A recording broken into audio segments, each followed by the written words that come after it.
Andrá, ty cvičíš. Že to nám řekneš, až to cvičíš. Teď jsem doučil. Zahraj Ivoši něco.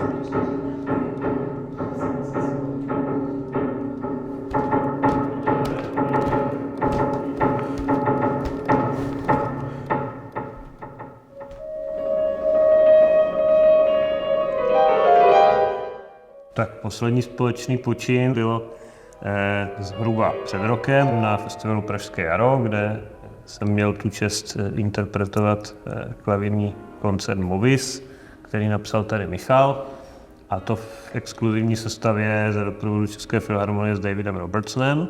Tak pro skladatele dneska je takový koncert fakt jako příležitost, která vlastně se děje jednou za pár let. To prostě byl obrovský dárno. To pro nás byla taková příležitost jako propojit světy, který do té doby v něčem byly oddělený. Tady na Hamu je někdy trošku oddělenější svět, řekněme, té interpretace, a tudíž ten trošku konzervativnější, klasičtější svět a ten svět tvorby, který naopak hledá nové cesty, nové přístupy. A myslím si, že tou společnou prací, že jsme docela se snažili propíchnout ty bubliny v určitém smyslu hrát Rataje není tak odlišné od toho hrát Bacha.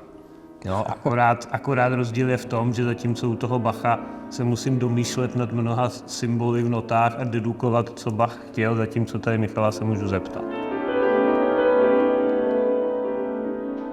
Já jsem jako muzikolog vlastně se velmi intenzivně věnoval středověké hudbě. Psal jsem ostatně diplomku o gregoriánském chorálu a mám za sebou jako celý muzikologický studia, který samozřejmě nebyly jenom o nějakém současném umění. Takže to, co občas na Hamu zažíváme v takovém tom předělu mezi tím takzvaně klasickým nebo tradičním a já nevím, jakým progresivním, jak tomu budeme říkat, to vlastně jsou úplně jako nezajímavé kategorie a řekl bych, že naopak má smysl právě nějak společně hledat, kde jsou styční plochy v tom, jak prostě fungovat v současném umění v širokém kontextu v 21. století. No. Fungovat maximálně autenticky, protože to je to hlavní, co se počítá. To je právě třeba unikátnost i Hamu jako půdy, protože my se tady můžeme takhle prostě scházet, můžeme si o tomhle povídat, může to mít nějaký konkrétní výstup, jako byl například ten koncert. No přesto ale říká se, že každých 10 let se proměňuje to, jakým způsobem slyšíme.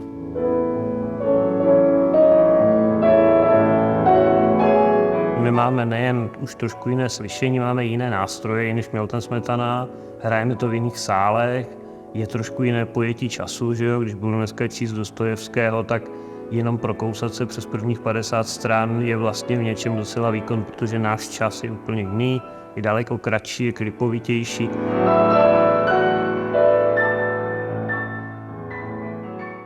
Mně vlastně přijde jako, že to, co nejzajímavější muselo být v hudbě dávných mistrů, bylo ne to, jak to znělo, když to bylo klasický nebo barokní.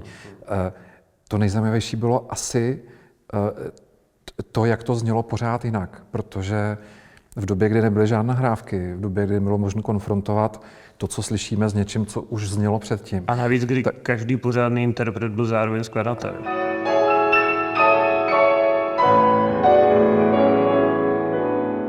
My oba máme společné to, že vlastně kloubíme několik spolu sice souvisejících činností, ale ne úplně se vždy podporujících, že u tebe je to tvorba ve studiu, u mě je to zase cvičení na nástroji, interpretace.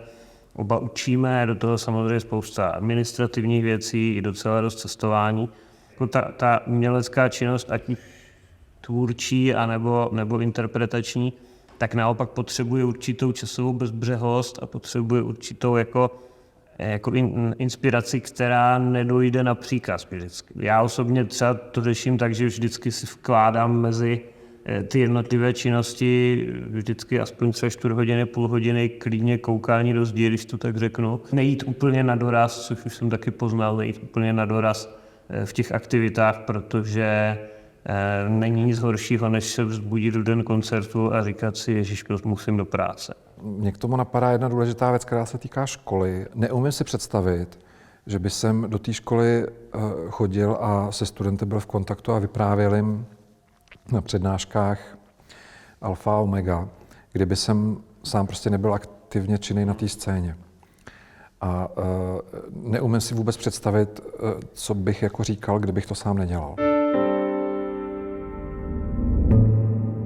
Výrazně líp jsem se začal i sám na pódiu cítit od chvíle, kdy jsem tady začal pracovat se studenty a kdy jsem najednou mohl díky tomu kontaktu se studenty a řešení jejich zase interpretačních problémů, tak jsem vlastně si mohl částečně vykompenzovat ten problém, který řeší každý hráč na jakýkoliv nástroj, a to ten, že nemůže být zároveň hráčem a zároveň posluchačem, aby měl tu zpětnou vazbu ze sálu. Zatímco když člověk učí, tak spoustu těch věcí, které řeší sám jako pianista nebo jako muzikant, tak najednou vidí v zrcadle toho studenta. Já bych možná k tomu dodal ještě jednu věc, že totiž nejenom hamu, ale že prostě, nebo bohu díky, je to hamu plus další 2 fakulty, které dohromady tvoří, řekněme, naši univerzitu celou.